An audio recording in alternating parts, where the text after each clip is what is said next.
Hello, and welcome to today's ANS event, Changing Strategy, International Deployment of Nuclear Power Plants.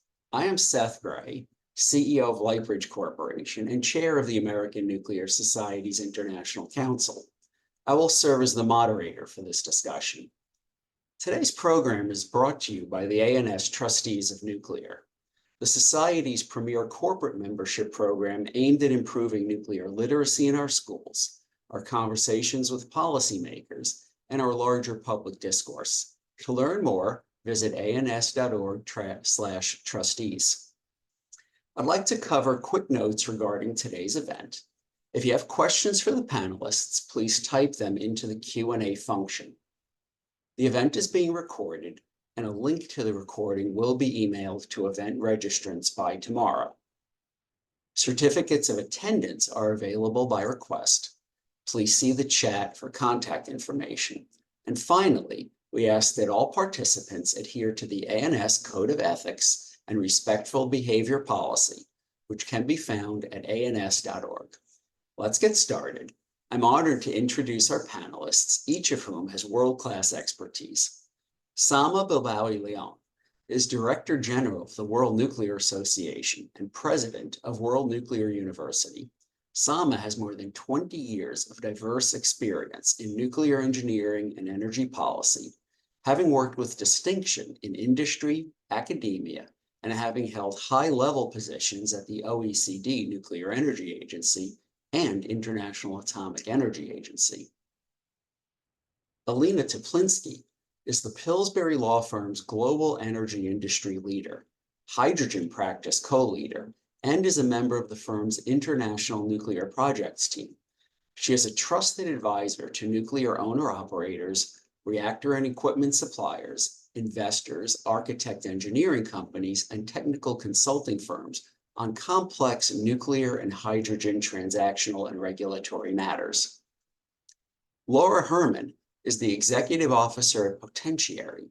She is a change management strategist with expertise in global energy infrastructure systems.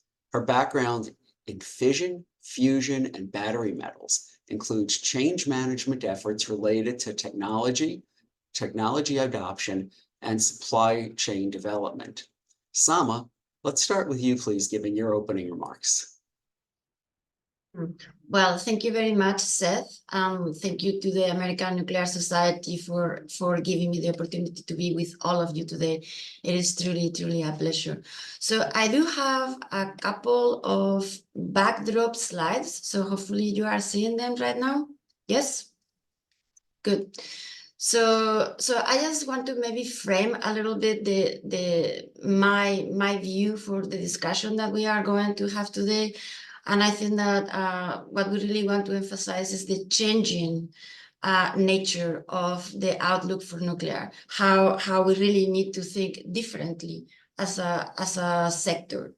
So I want to start by reminding you about what happened last year, December 2023 at COP28. We have 25 countries that committed to tripling global nuclear capacity by 2050.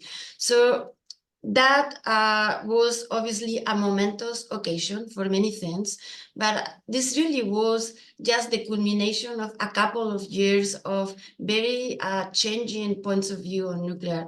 I think that many of you noticed that already since Glasgow, COP26 in 2021, we had already seen a number of countries paying much more attention to nuclear energy, to the current fleet, but also to the need to accelerate the deployment of new nuclear.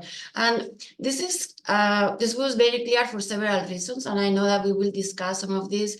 First of all, yes, climate change. I know that for many policymakers, meeting Paris Agreement goals has been one of the key priorities, but in many cases, these goals were just a number, an objective. There was, in very few cases, an actual action plan, an actual implementation plan to actually get there.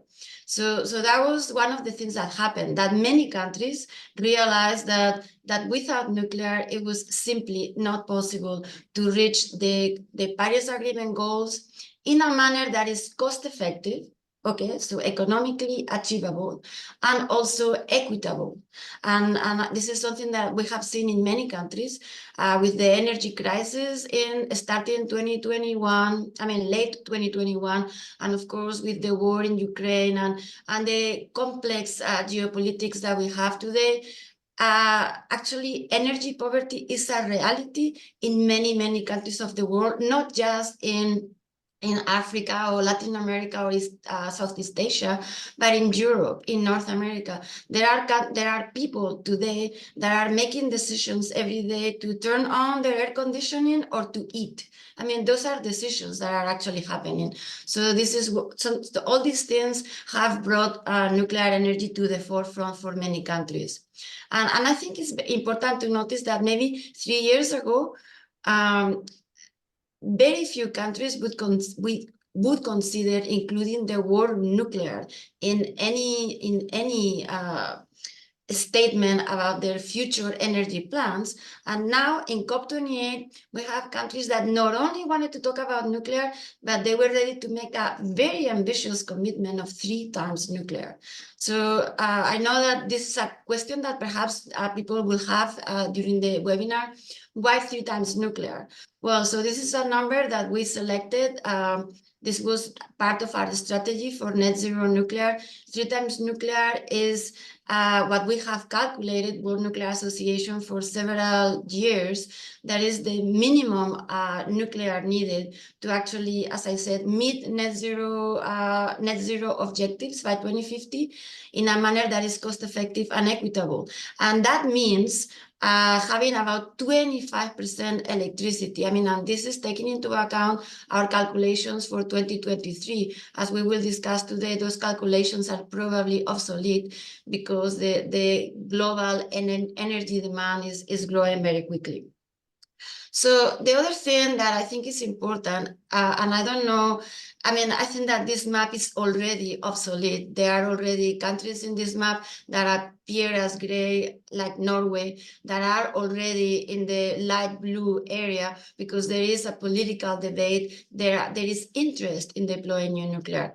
So without going into each and every one of the countries in this map, what I want to give the audience is a perspective that nuclear not only is a reality in many countries today, but there is countries in all continents that are moving forward already building new nuclear power plants and new nuclear energy programs, and many that are considering it. So again, this is a new normal. It's not just the traditional 30 nuclear countries. We are talking at the entire world seriously looking at nuclear as a key piece of the puzzle. And again, this is not just electricity. We are looking at electricity and heat coming from zero carbon nuclear energy to help decarbonize the entire economy. So this graphic here, or this infographic, the only thing that I want everybody to think is like the standard framework that we have had for 5 decades that have served us very well in the nuclear sector needs to evolve. Is no longer sufficient. It's not just large nuclear reactors connected to traditional utilities that are going to provide electricity to the grid. That model is very important and we continue to exist for a long time, or for the foreseeable future for sure. But there is additional models of delivery. We need to be innovative and creative in how we deliver nuclear energy. So whether it is small modular reactors, both for electricity and heat applications, micro reactors, and then everything in between. So to me, this 3 times nuclear is not just about capacity. Yes, we need to deliver at the scale and at the speed needed new generation. We need to continue operating our existing fleet for as long as is feasible in a cost-effective manner for as long as possible. But what is important is we need to think in a completely different manner, because the world is evolving. The needs for energy And notice that I say electricity and heat are just growing at a global level. So let me close with two examples perhaps to help us drive the conversation today. Number one, data centers. I think that this has been a little bit of the wake-up call for many utilities and many energy thought leaders. The enormous demand that is going to be being created if we are going to meet the AI capabilities, and basically everything is going our entire economy is driven by all this data. So clearly we are going to need very reliable 24/7 carbon-free electricity that is going to feed these data centers. So this is a demand. But the other thing, which is just as important, is other sectors of the economy. For example, we are talking quite a bit with the oil and gas industry that are considering very seriously the role that nuclear energy, heat, and electricity may have to decarbonize their scope 1 and 2 of both their upstream and downstream operations for the oil and gas. So again, that could be an enormous demand for additional energy that would be required for nuclear. So let me stop here. Hopefully these are some thoughts that will shake up a little bit of our conversation going forward. So back to you, Seth. Well, thank you very much, Sama. And over to you, Elina, for your opening remarks, please. Thank you so much, Seth, and thank you, Sama, for painting such a great picture of where we are today with the pledge that was made at COP28 and the challenge that we really have to at least triple, but potentially increase nuclear energy capacity even beyond that pledge. So in thinking about what we need to do to actually get there, let's think about what is going on in the market today. So I'll actually start with data centers.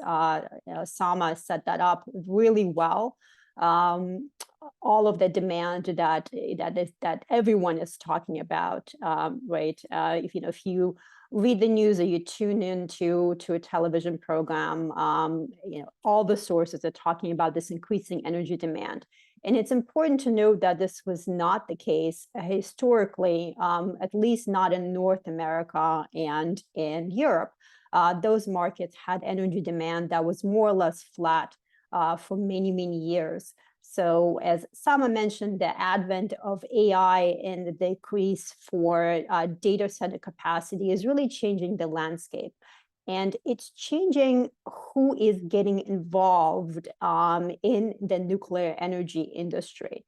Traditionally, the owners and operators and investors into nuclear projects were electric utilities, either government-owned, state-owned utilities in European countries and most of the rest of the world, or in the US, mostly privately owned utilities.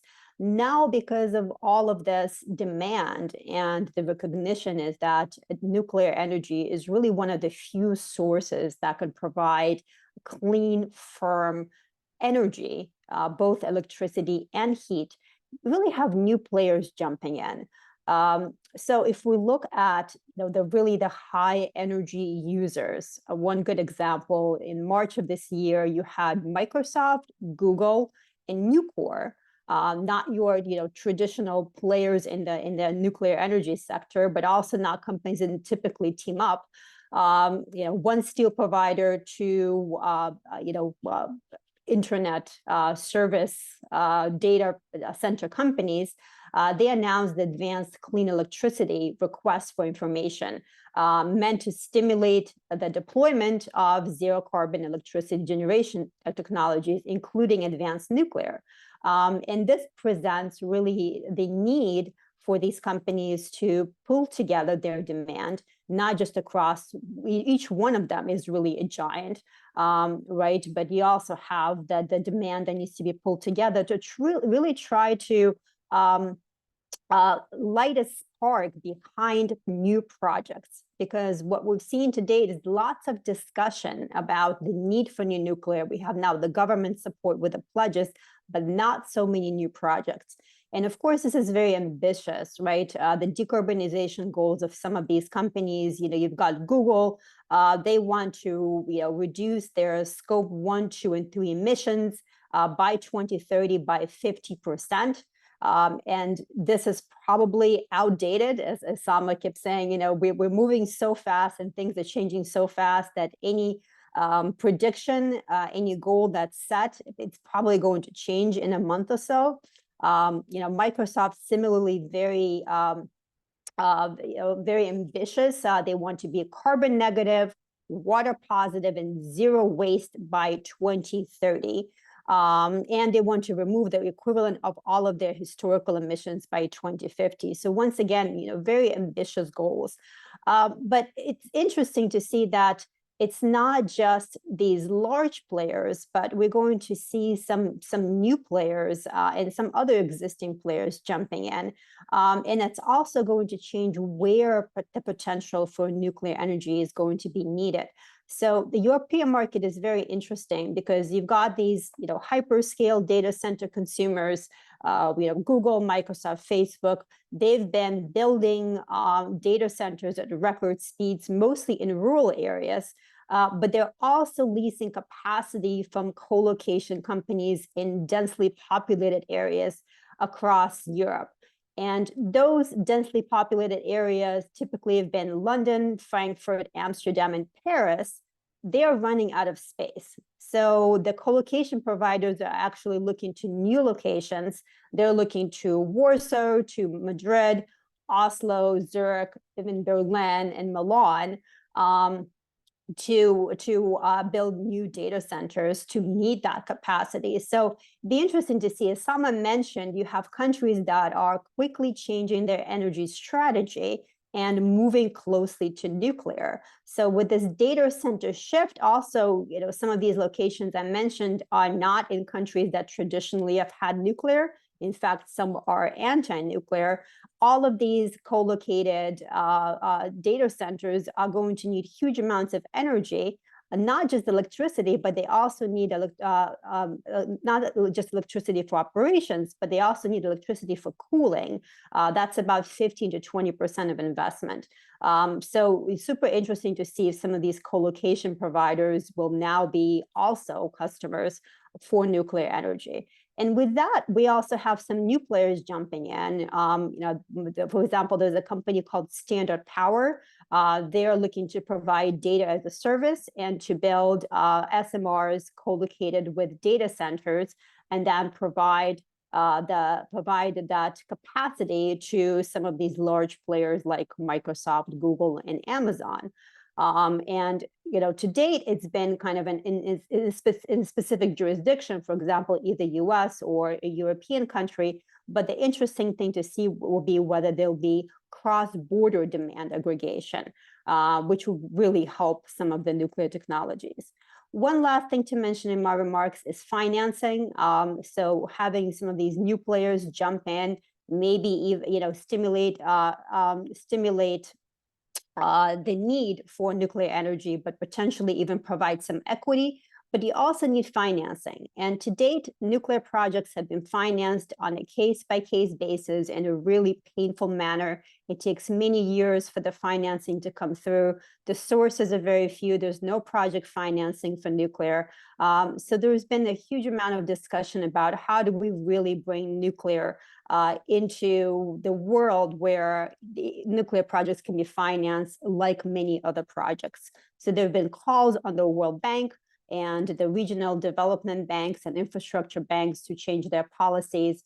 But also importantly, I've been part of an effort to create a new institution called the International Bank for Nuclear Infrastructure that would be a global infrastructure multinational bank built on the principles of institutions like the World Bank and like the European Investment Bank, but focused on nuclear infrastructure, not just reactors, but the entire fuel cycle, to really help drive successful nuclear projects and to bring in, catalyze global financial investment to nuclear. So that's a type of development that I hope that would really change how nuclear is being built and financed today.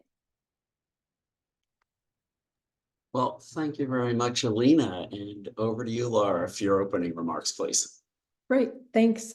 I think I'm really excited about this conversation because I think it's an important one.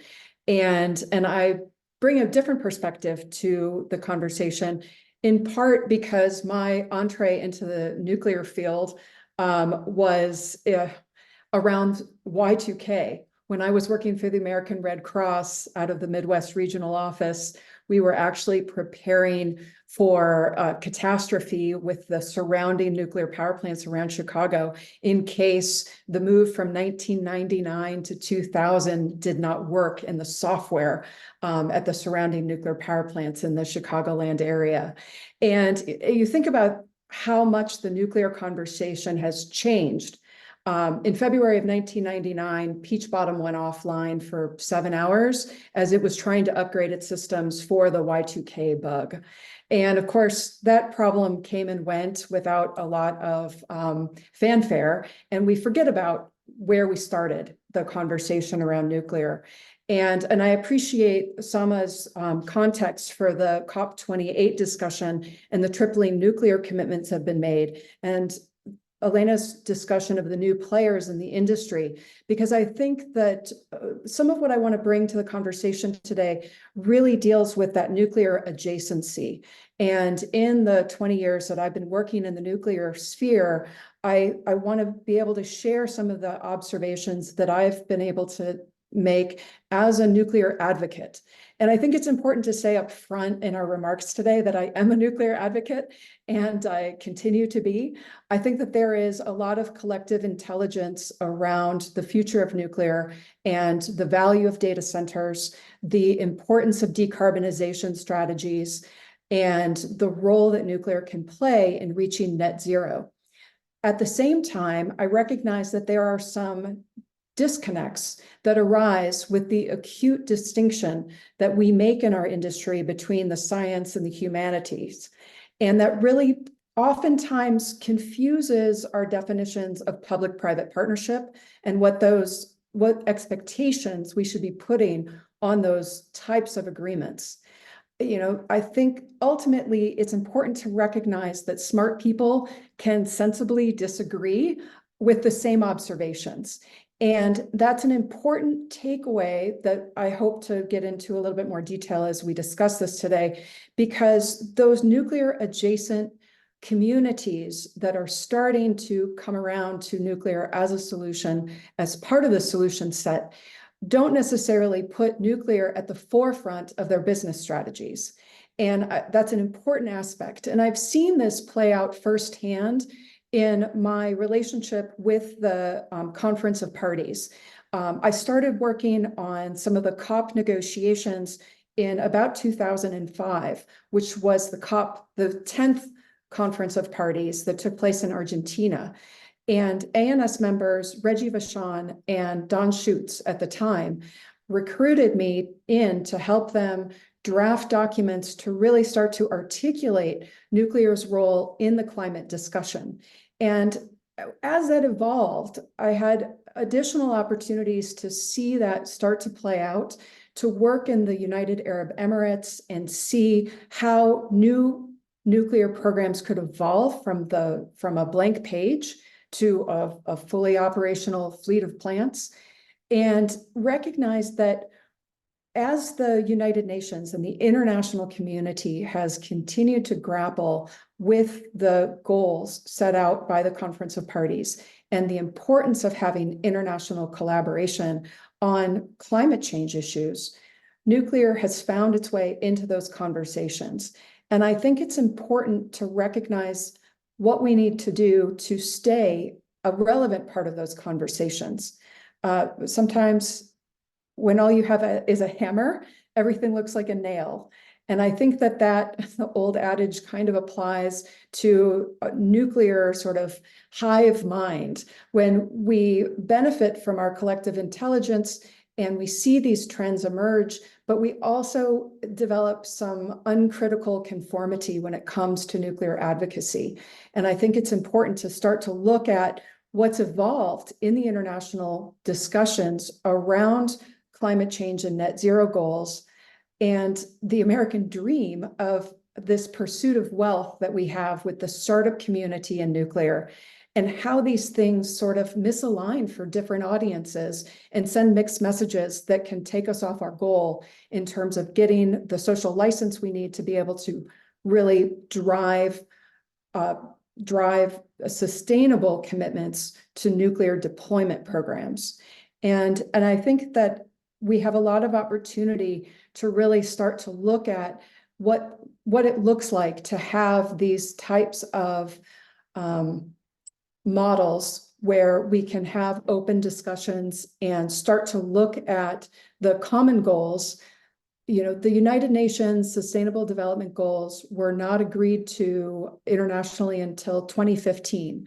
So we've got about a decade of the humanities and science coming together and negotiating the joint relationship and the balance between how science and society interact. And so we need to continue to see ways that diversification and resiliency play into how we really look at inserting nuclear solutions into the broader economy. And I think that is the recipe for really sustainable implementation and execution of new nuclear deployments. And we can talk more about that as we proceed. Well, thank you, Laura, and thank you, everybody. We've been receiving a lot of questions from panelists, and some of them relate to timing, that for the data centers and other industrial needs for powering electric cars, there seems to be an immediate or very near-term need for added electric power. And how can the nuclear power industry help address nearer-term needs? I'm happy to start with that. So, you know, probably one of the easiest ways that we can do that is you know, restart plants that have been very recently shut down, which is something that you're already seeing with Palisades. You are seeing that with 3 Mile Island. You're seeing that with potential for Duane Arnold. I imagine that you could have similar opportunities in Europe as well. Although there haven't been any announcements yet. So that's the easiest way that we can do these things. You know, things like power upgrades are probably a little bit more difficult, at least in the US, because most plants have already undergone their upgrades, but there's probably still a little bit more capacity. You know, that's the really immediate thing. But I think that the challenge that we have is, you know, just a few years ago, probably less than 2 years ago, that demand was not there. So the investment really wasn't there into building new nuclear power plants. And even if you look at the, you know, the AP1000, now we have, you know, Vogtle 3 and 4 in operation. Wouldn't have been great a couple of years ago to have more AP1000 projects announced so that you can shift that entire workforce to the new projects. Sadly, we're not there today. But what I think is the key question is, you know, how do we actually structure, finance, and implement these projects as quickly as possible? And that's where I think we go back to, you know, okay, you've got these high energy demand players. They are providing the demand, which is great. That's one part of the puzzle piece. But the other part is the investment into these projects. How do we get investment in a very short term, actual projects announced, the right expertise to build these projects, and the money needed to actually activate them to try to bring them online as soon as possible?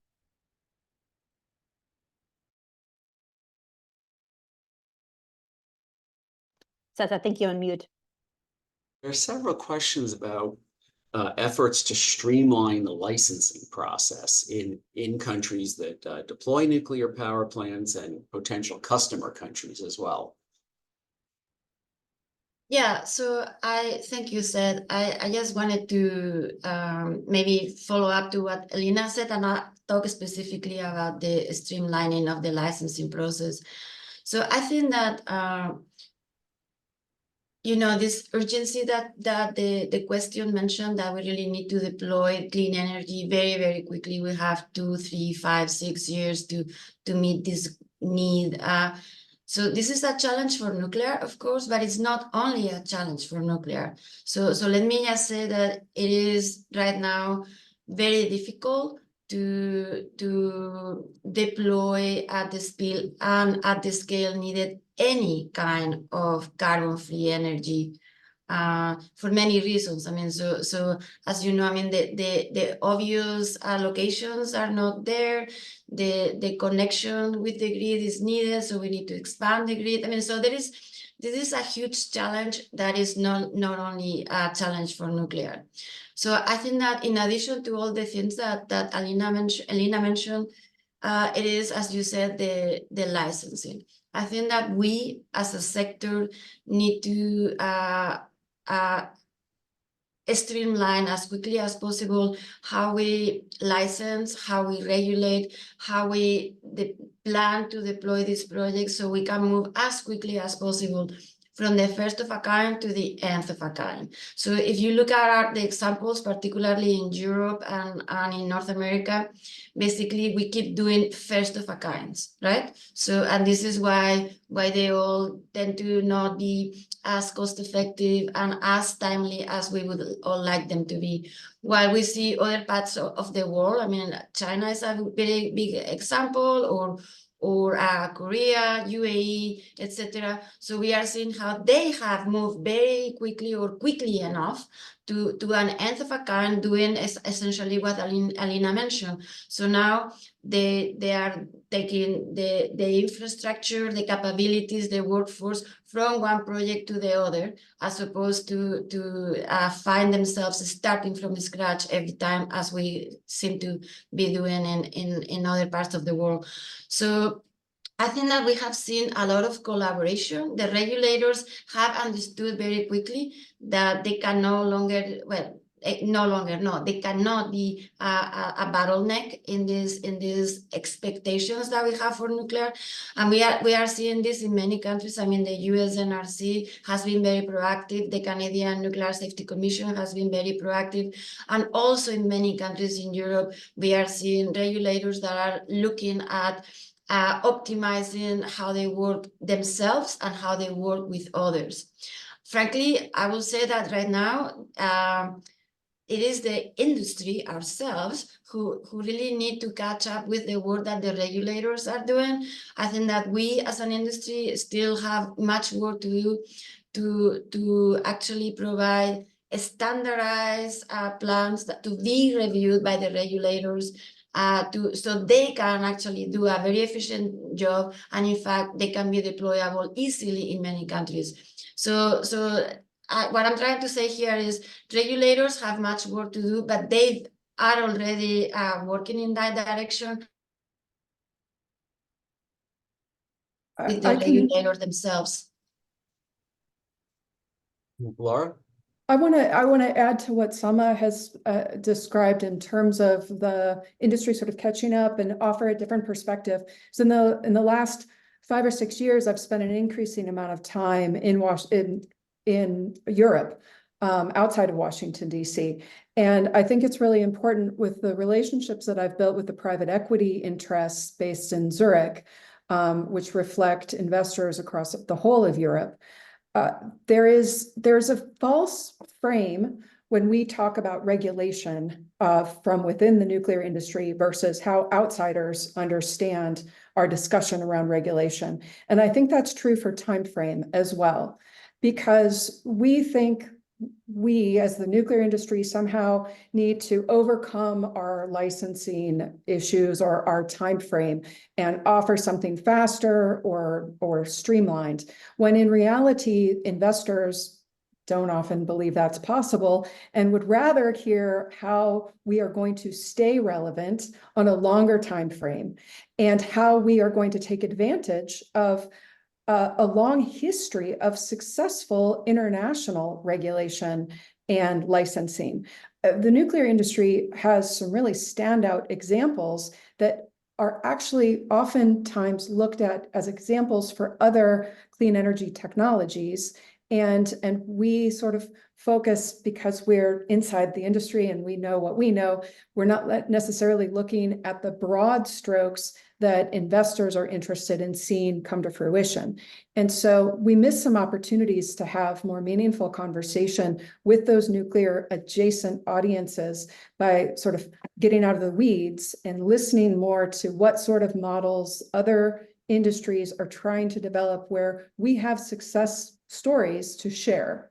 And so nuclear can be a successful case point for other decarbonization strategies that makes us relevant long-term to a broader audience. And I think that that frame around licensing is an important one, because we do have great examples. I thought it was funny that the title of this was Changing Strategy for International Deployment, since the bulk of our history is around atoms for peace. And so international deployment has really been the essence of the nuclear industry's success from the very beginning.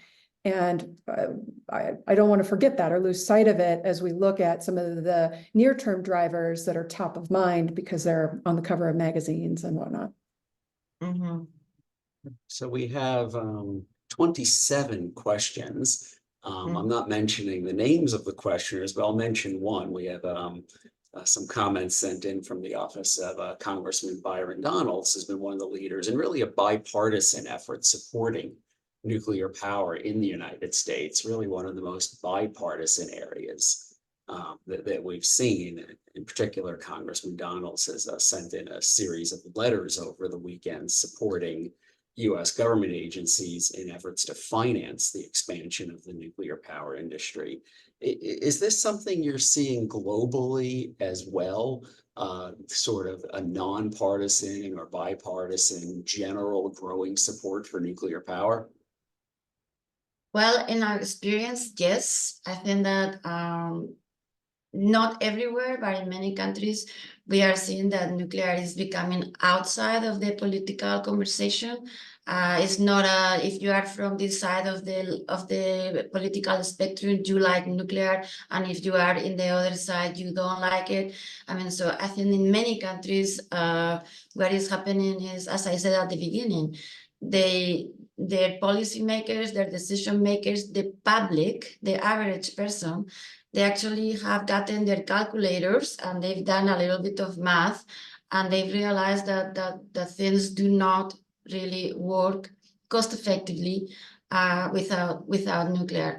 And again, this is not a dogmatic point of view. I mean, this is not nuclear against anything else.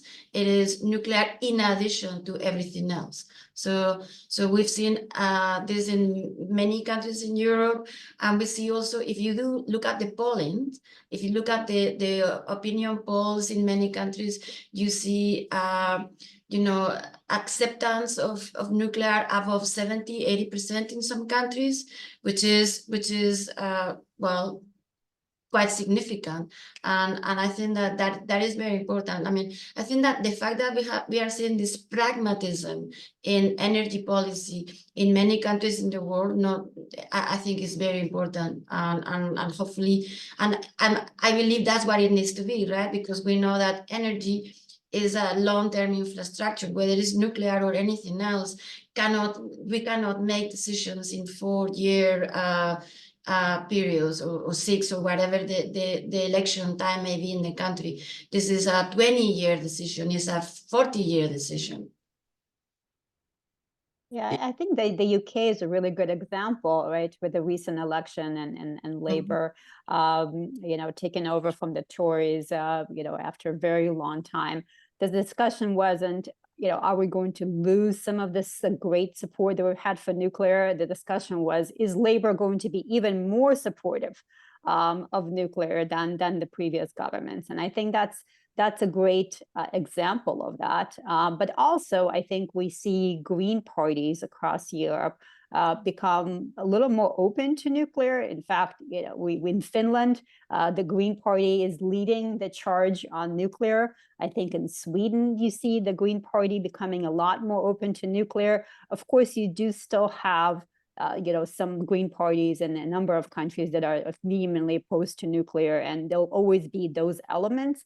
But I think we're seeing a greater recognition, as Sama noted, of just the reality of the energy demand, the need for decarbonization, and the practical ways to get there that I think is driving, across the aisle, across party consensus.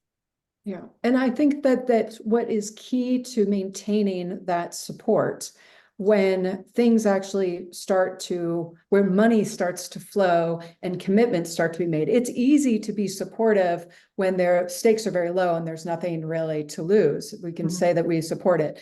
When people start to see choices being made from a policy or from a budgeting standpoint, that's when it starts to get real. And I think it's really essential to really change the way we talk about 100% renewable strategies. Because as Sama was saying, we need a little bit of everything. It's going to be a diversified energy mix. And it's really easy to hear from the conversation as it gets sort of, when it gets down to the public level and it gets sort of synthesized through social media and mainstream media, we lose a lot of the nuances that we inject into that conversation. And there are plenty of green parties that still believe that 100% renewable, that is their policy. Some governments, that is their policy goal. And so to question that really starts to undermine our credibility as a solution provider. And so to recognize that it's not an issue of what's technologically feasible, it's a question of what are you willing to pay for it? And I think that's an important aspect to keeping this conversation positive and keeping nuclear a reliable partner in evaluating the future technologies that policymakers want to choose. We have some questions and comments along the lines of that there are so many small modular reactor designs in so many countries. And is this a good thing? Or should there be movement toward a standardized design and perhaps for streamlining licensing, country of origin licensing, something that could more quickly allow SMRs to be deployed in other countries? Well, I can start, and I'm sure we will have additional points of view. I think, and I go back to what I said at the beginning, the urgency and the size of the challenge is unimaginable. So we are going to need everything. It's all hands of deck, and the key here is how we are going to arrive as quick as possible to the end of a kind. So what I believe is there will be some of these small modular reactor designs that seem to be ahead of the curve, and they are going to be deployed and actually operational, hopefully in the relatively near future, so in the next 5-ish years. So I think that the fact that those reactor designs will be the first doesn't mean that others will not be able to come later. And furthermore, I think that it is absolutely essential that we as a sector, as an industry, support and make sure that those few initial projects are successful, because this is going to open the doors for additional investment. This is going to ensure that we have the credibility, that credibility that Laura was mentioning. And because so far we talk about nuclear, but we haven't really seen all these projects up and running. So I think that we will see, which some of them will be earlier, some of them will be later, but the fact that we as an industry need to support each and every one of them is essential. And early successes will make sure that we continue deploying future reactors. To me, in the olden days when there was the perception was that this was a zero-sum game, meaning if reactor design X gets deployed here, it means that all the other ones aren't. To me, this is no longer a zero-sum game. The pie could be enormous, which means that everybody can have a slice of the pie. as long as really we work together to make sure that we enlarge the pie as much as is needed. So I fully agree with Sama's comments. It is not just the size of the pie, but it's also kind of the different slices of the pie, right? You have different applications for nuclear. That's one of the things that is really amazing about this technology, is that it can provide so many applications and then many different modes of deployment. You've got onshore, you've got offshore, where there are companies that are looking to put reactors on seabeds, for example, right? We're talking about civil nuclear propulsion to decarbonize shipping. So you have so many different applications that you necessarily will need different types of reactors for those applications, both sizes, but also, the type of heat that they can provide, the different fuels that they can provide. I think there's lots of room for lots of different designs. That said, naturally, I think we will see some consolidation in the industry.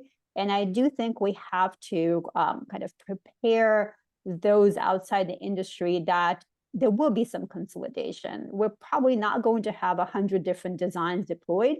We maybe will have 20 different designs deployed. And this is natural. This is what happens in any other sector.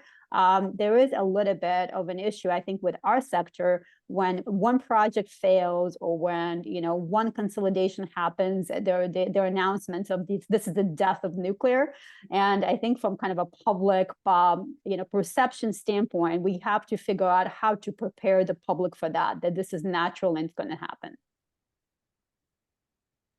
Yeah, I think there's a cautionary tale in the fact that there are investors who don't want their names publicly identified with their nuclear investments.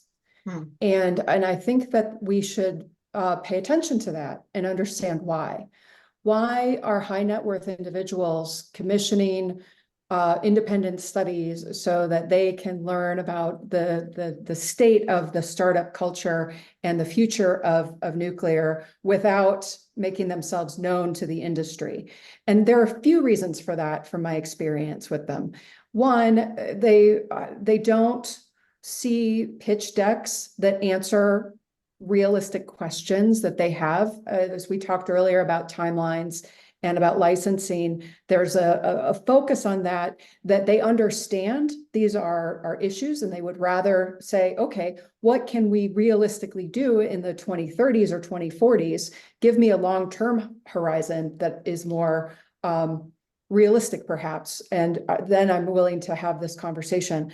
But I think there's also the recognition that many investors have portfolio interests in wind and solar and geothermal. And so we as an industry, nuclear industry, don't always identify how our solutions support existing solutions or other new solutions. And so we have opportunities to really look at that adjacent maritime shipping and the other things. And we do it from the perspective of end users and customers, but really starting to do the visioning exercises of what net zero looks like, because it's not that we're going to reach net zero and we're going to be done. So we have to continuously look at this from a climate adaptation standpoint, recognizing that looking at what the reinsurers are talking about with the damaging storms that they see with increasing frequency and the increased temperatures and the changes to energy pattern usage that engenders. So what does that mean for how we offer solutions to a broader set of problems? That gives us a new set of audiences and a new level of interest, where we're not just always promoting our product. I'll mention the name of this questioner because he's a well-known journalist who writes about the nuclear sector, Phil Chafee. And Phil asks, how important is the debate about behind-the-fence co-location arrangements at Susquehanna Nuclear Power Plant, Tallinn, AWS, at FERC for the future of this model of linking existing nuclear with data centers? Well, I mean, I think that is a quite interesting question. I mean, I think it's probably also very specific to the US. I think the specific regulatory arrangements and the specific energy markets arrangements.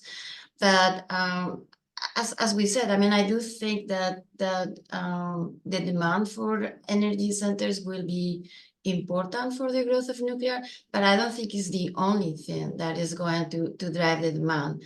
So as I mentioned before, yes, I mean, right now, I mean, and I'm sure Laura will discuss this in more detail. I mean, she mentioned the huge challenges that we were foreseeing with the year 2K challenges, and then those challenges didn't quite materialize the same way that we expected.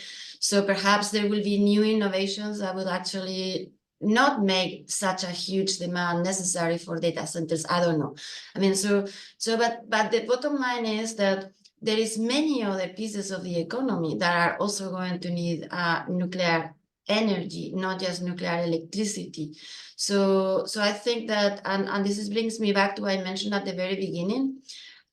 We need to be innovative on how we deliver nuclear, and that does include, for example, how we design markets.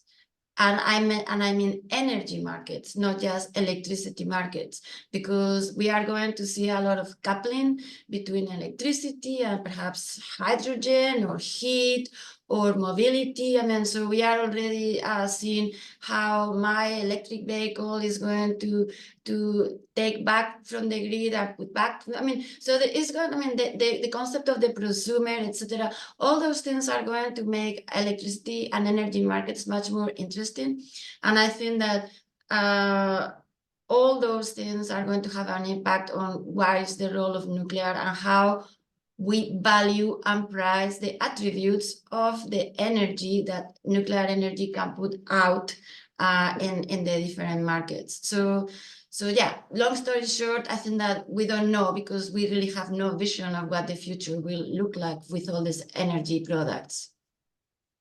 I can just add a couple of numbers. I mean, if Goldman Sachs analysis is correct, the compound annual growth rate expected for data center power demand is going to be 15% between now and 2030. That's still an order of magnitude lower than what we expect for industrial or transportation.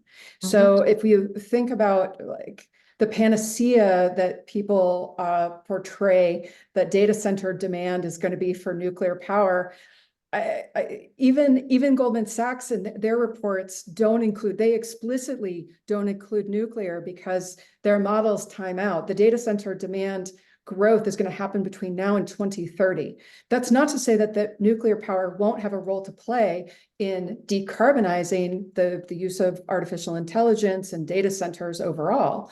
But I think we need to be realistic around what's going to happen first is that they're going to be powered by natural gas and renewables. And then the conversations that we have and the way we frame the problem and solution sets are going to make a difference as to which investors are going to be able to come with us for that longer time horizon. I think it's important too, because we haven't done this yet today in our conversation, is distinguishing the market for small modular reactors versus the great success we've had with life extensions of existing light water reactors and the future of those light water reactors, both in North America and in Europe, as well as the potential for advanced technologies with novel coolants and fuels. And so there's, we've kind of talked around some of these different use cases, but we're talking about really different products and different markets that they'll serve. And I think it's important that we figure out ways to recognize how to represent the nuclear sector holistically while recognizing the distinctions of these technologies. When we were doing work with the American Petroleum Institute, I always used to tell people in the nuclear sector, those oil and gas guys do this really well because they can come up with a common goal and a shared set of points that they want to make to regulators, to policymakers, And as soon as they get the legislative changes they need, then they can go all off and compete. And they were really disciplined in not cannibalizing the objectives that they put forward. And I think that we still are trying to find our place and how we tell those stories and how we set those goals, whether it is decarbonization goals or energy independence or market growth for new technology. And I'll say, in the United States, as in other countries, we've seen industrial facilities wooed to areas by being given tax breaks and other economic incentives. But what we're seeing with data centers, that's not really the driver. Is the power available? And will it reliably be available? And I've been in some countries in the Middle East recently that are wooing data centers simply by guaranteeing that they'll have power. As we're coming, toward the end of the hour, I'll combine a series of the questions. We have about now 40 questions here, but to combine some of them into two themes. So, some are asking for short, specific changes to licensing that you'd like to see. And others are asking about coal to nuclear and how realistic this is for SMRs. Well, I'm happy to start off on the changes to licensing. I think there's a little bit of a misunderstanding sometimes that regulators are just so stuck in licensing in the old ways, and it's just impossible to license new technologies, and it's going to take years and years. And I think some of that is the perception that the investors have because of the way that we communicate about licensing. People look at, well, it took this company 10 years to get a license, but really they're thinking about it took the company 6 years or 7 years to develop their design and then 3 years to get the license. I think we're at a point where you have some of the licensing proceedings that are starting to take place. You actually are demonstrating that some of these technologies can be licensed. Some of the difficulties in understanding the differences between light water reactors, large light water reactors, and the SMRs. I think some of those we're starting to overcome with regulators coming up with good decisions on, the EPZ and the security requirements and other things. So I think we're demonstrating that it can be done. One of the issues is communication, but there is a little bit of an issue that regulators typically have not been focused on efficiency per se, right? It's always safety is the paramount. Safety is number 1, 2, and 3. And it's certainly safety has to be number 1. But one of the things that I really loved about the ADVANCE Act that I think many of us lobbied to put into that legislation is that actually provides some timelines. For some of these proceedings, like existing new reactors at existing sites, the NRC has to turn these decisions around in 24 months. And I think we're seeing the Canadian Nuclear Safety Commission kind of working towards almost like an ISO 9001 type of approach. So we're now seeing, I think, regulators increasingly understanding that there has to be, in addition to safety, some efficiency in licensing process. But at the same time, it's also on the industry to ensure that the licensing submissions are solid, that they've engaged in the proper pre-application discussions with the regulator, and that the two sides are working hand in hand to get those licenses done. So I think the licensing actually sometimes gets a bad rep for the wrong reasons, at least within the same regulator. Now, to the point that I think we talked about earlier, harmonizing across regulatory regimes, that's probably with the one point where we need to work more. Regulators need to put aside some of their pride and be able to accept some of the licensing reviews, work more efficiently, and other things. With coal to nuclear, I think that's a really great opportunity because of some of the resources that can be used, the existing interconnection the communities, most importantly, and the public support that we have. So I think we'll see that across the board. The question is just how much can you be reused at an existing site? And that will depend on the specific site, on the coal-fired power plant, how old it is, how much has been refurbished, and all of these very site-specific factors. Right, and with licensing, we always say in nuclear that safety is paramount. And what we're starting to, I think, see with the ADVANCE Act in the United States and in some movements in other countries is the licensing agency has a success if they meet the safety standards within the project being deployed on schedule and on cost and on budget.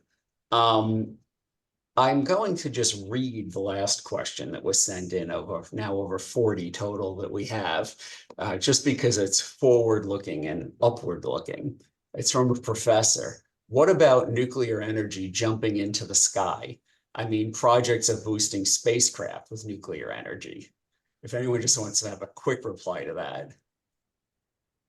I mean, I realize that this is about propulsion, but I mean, we've been using radioisotope batteries for a long time.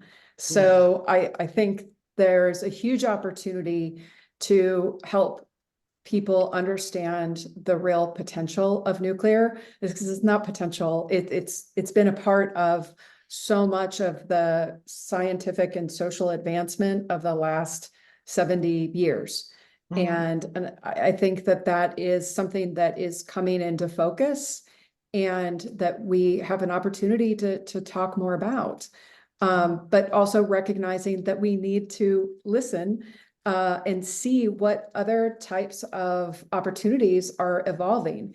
And I think that that's where the startup mentality and some of the opportunities with supply chain development to see that there are component manufacturers that have been in other industries that can enter the nuclear industry. Poland has done this beautifully with a catalog that they produce. It's a beautiful catalog. It's a supplier's guide. But I mean, they've taken their history of involvement in other precision manufacturing and other types of industrial applications to showcase what nuclear can do economy-wide. And I think that as we normalize space travel in various ways, there's more opportunity to do that. Right. I mean, if I can add very quickly, Seth, to what Laura said, I mean, I really think that nuclear energy brings enormous opportunities to many aspects of our economy. Space travel, we talked about many other aspects of our current economy. So to me, is now a point in which we need to start delivering. I mean, so the potential is there. The question is, so when we talk about some of those things, people believe that this is like a dream that will happen whenever, when in fact it could happen sooner rather than later if we start doing things now. So I think that what is key to me for many of these future ideas to become a normal reality is that we need to start delivering. We need to start showing that what we are saying that we will do is being done. And then that will really incentivize additional investment, incentivize additional support for the options and the opportunities that this technology brings. When people start seeing, oh, okay, so it's there, it's working. It was done on time and on budget. Oh, okay, well, I see that. As opposed to, yeah, well, one day, perhaps, possibly, maybe we will be able to do that. Well, thank you very much. We started the discussion framing it really as moving from the ambition of tripling nuclear at COP28 to a call to action of how to achieve it. And I want to thank Sama and Laura and Elina for so well addressing the issue, including comments about the nuclear industry starting to coalesce and act more as a sector. We'll be taking many of these ideas, including some that were in comments that we didn't get to today, to the ANS International Council for further action. I want to thank Laura and Sam and Elina for having such a wonderful discussion today. I want to thank all of you for participating. Goodbye. Thank you. Thanks, you. everybody. Bye-bye. Thank you. Bye-bye. Bye.